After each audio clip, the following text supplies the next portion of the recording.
first-time installation, please check the package contents. You will also need a quick release base compatible with your vehicle. ZESTEK offers ultra-slim bases for select models. Please contact customer support or your local dealer for details. Remove the G8X OEM airbag. Remove the G8X OEM steering wheel. Check and install the ZESTEK adapter communication harness. Install the quick release base. Carefully check to ensure it doesn't crush the adapter harness. After checking, install the OEM steering lock screw.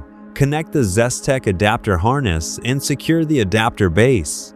Note that the adapter base flat side must always face down. Tighten the 6 screws on the adapter base. Install the ZESTEK Hub. Installation complete.